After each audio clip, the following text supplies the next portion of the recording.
Good morning to everyone. And we are the Group 3, and we are talking about all about condensation.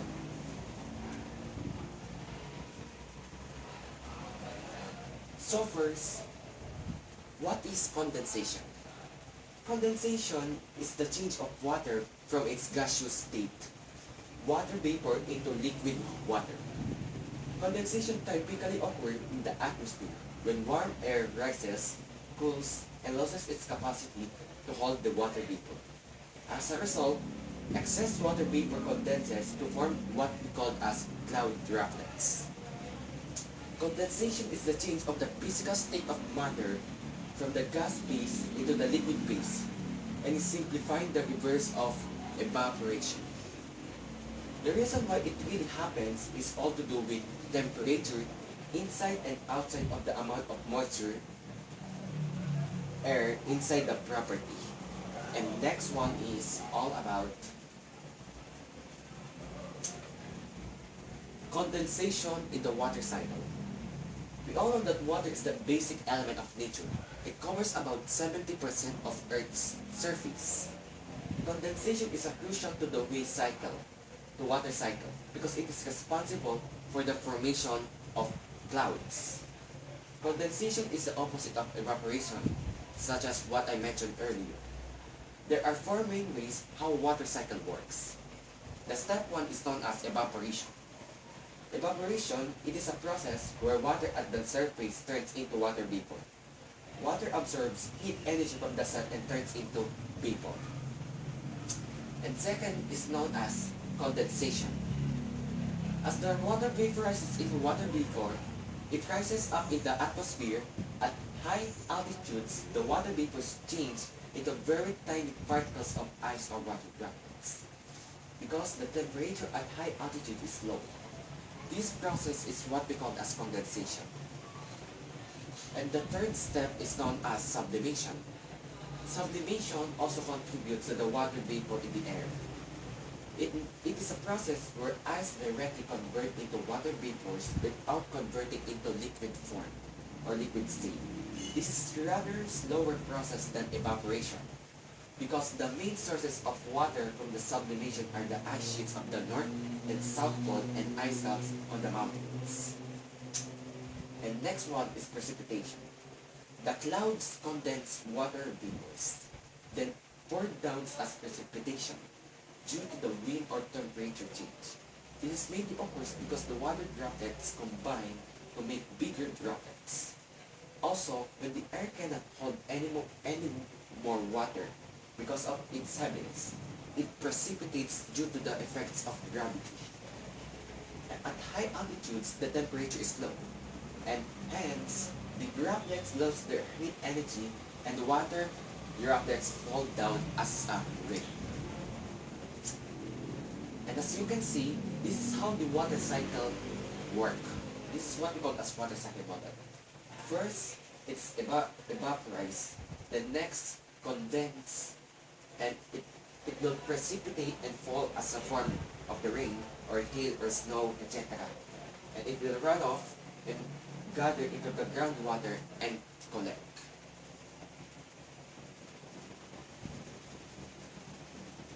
And what conditions are needed for condensation? The presence of water vapor and temperature variations lead to condensation. But one other requirement must be met for condensation in the atmosphere. Condensation nuclei must be present for water droplets to form around. Suspended in the atmosphere, condensation nuclei are needed for cloud formation. The process requires the presence of water vapor in the air and also in the atmosphere. Falling temperature in the presence of another object for water vapor to condense around. The next one is the common examples of condensation in our everyday life. Common examples of condensation are such as dew forming on grass in the early morning, eyeglasses fogging up when you enter a warm building, or on a cold winter day, or water drops forming on a glass holding a cloud during on a hot summer day. Condensation occurs when water droplets form due to cooling air. Life depends on water cycle. which includes condensation, evaporation, and precipitation. Without condensation, there will be no clouds, no rain, no snow, no hail. Condensation is what happens when water vapor changes from a gaseous to a liquid state. As the warm air cools, the molecules in the water vapor move closer together, and the vapor becomes liquid. In the opposite process, evaporation, water molecules separate and move apart, turning liquid water back into gaseous form.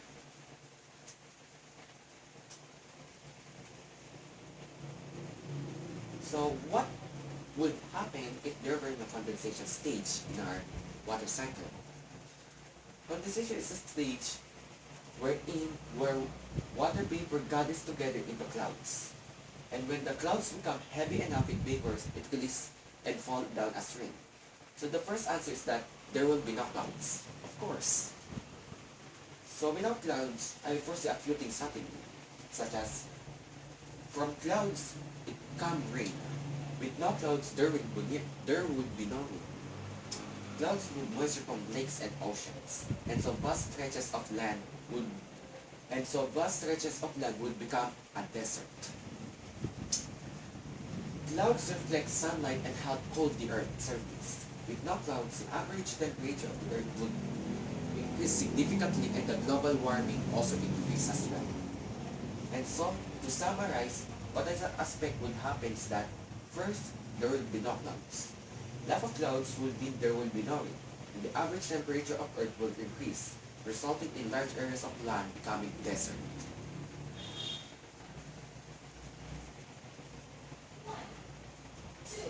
And next is, where did Earth's water come from? Researchers from the University of Howard believe they have discovered the origins of Earth's water. For many years, scientists were uncertain whether water was present when our planet formed out if it was carried by comets or asteroids at a later time. By analyzing rocks from Baffin Island in Canada, the researchers were able to produce the most convincing piece of evidence in favor of the native water hypothesis. The rocks come directly from the mantle, and they have not been affected by material from the crust. In them, the researchers found glass crystals that have trapped small droplets of water. That water has the same composition of the water that is now present in our planet Earth. Water is made of oxygen and hydrogen, and hydrogen is often found in three forms, called isotopes: normal hydrogen, deuterium, and tritium. Water that is formed by oxygen and deuterium is called heavy water. By studying the composition of different bodies in the solar system, the researchers discovered that they tend to have a very distinct ratio between normal water and heavy water. Comets have shown a significantly higher ratio of heavy water to normal water.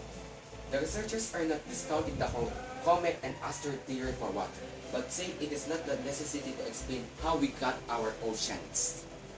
And next is, what temperature condensation occurs? Condensation occurs when an object's temperature reaches or is below to the dew point. The dew point is calculated based on the amount of water vapor in the air and the total atmospheric pressure. Note that an object's temperature can be different from the air temperature. Condensation can occur on an object even when the air temperature is higher than the dew point. When the dew point and object temperature is below freezing, or 32 degrees Fahrenheit or 0 degrees Celsius, the condensation occurs as frost or ice rather than water. There are various factors that can affect condensation. For example, the humidity can have an effect on how fast it occurs.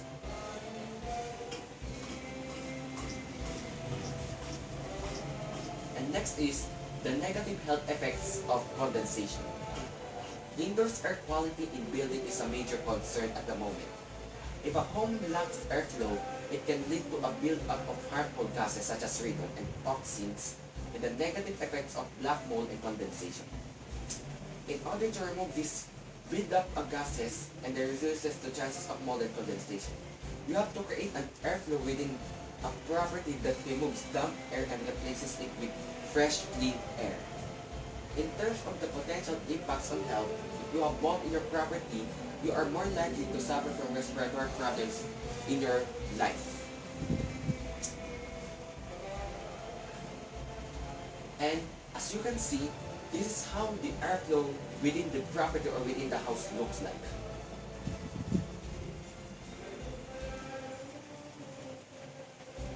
Then, there are some 10 random facts regarding about condensation. Condensation is a phenomenon where the moisture in the air is converted from its gaseous water form to a liquid form. Condensation will most often occur when vapor is cooled or condensed into a density that cannot sustain the integrity of water molecules, and thus must be dispersed as a liquid. The creation of clouds as described in the water cycle is a result of the process of condensation.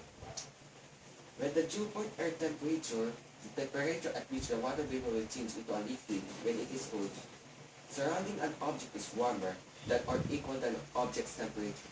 Condensation can form on the surface of the object. The condensation process provides the main source of water for a variety of the both fauna and flora. And next is, some structures, sometimes known as condensers, have been designed to collect and harvest condensation as a water source. And these include fog collectors or fences and air or aerial wells. Condensation can be problematic in buildings due to its tendency to cause corrosion, mold, rotting, and other forms of structure weakening due to moisture.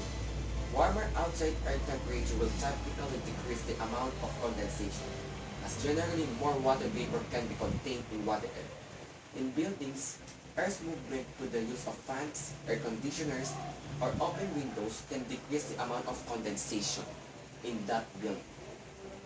Dehumidifiers are available and they are designed to be used in buildings to remove moisture in the air, and this helps to prevent condensation in that property. And here, there are different condensation vocabularies. First is accumulation, an increase by nature, growth, or addition. Next, aquifer, underground layer of rock or sand that yields groundwater. Next is atmosphere, the mass of air surrounding the earth. Then cloud, a visible mass of water or ice particles suspended at a considerable altitude. Then condensation is an atmospheric moisture that has changed from a gas. Then conservation, careful management of the environment and natural resources for next generation. And cycle is a periodically repeated sequence of events. Dew point, the temperature at which the water vapor in the air becomes saturated and condensation start to begin. The next is drainage basin. The geographical area drained by a river and its tributaries. An area characterized by a runoff being conveyed to the same outlet.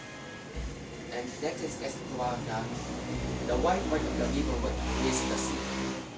And evaporation, the process of becoming a suspension of particles in the air. Then gaseous, existing as or having characteristics of a gas. Then glacier, a slowly moving mass of ice.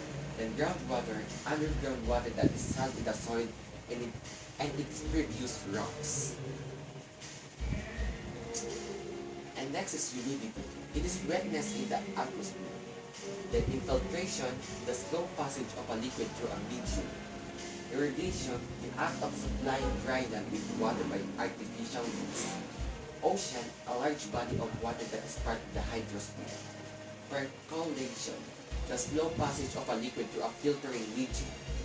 Permeable, allowing fluids or gases to pass or diffuse. Through photosynthesis of compounds in plants and aided by radiant energy. Precipitation, the falling to earth of any form of water.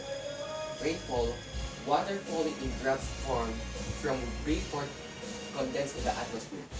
Reservoir, lake used to store water for community use. River, a large natural stream of water, larger than a creek. Runoff, the occurrence of surplus liquid in stated capacity. And next is seepage, the process of seeping. Stream, a natural flow of groundwater. Storage, the act of keeping something for future use. Vapor, a visible suspended in the air of particle of substance. Water table, underground surface below which the ground is wholly saturated with water. Water vapor, water in a vaporous form diffused in atmosphere but below boiling temperature. Watershed, geographical and vapor a river and its tributaries. Then uptake, a process of taking up or losing up or consuming. And next, we are going to proceed in another type of model of condensation and to show to you some concrete examples and experiment all about condensation.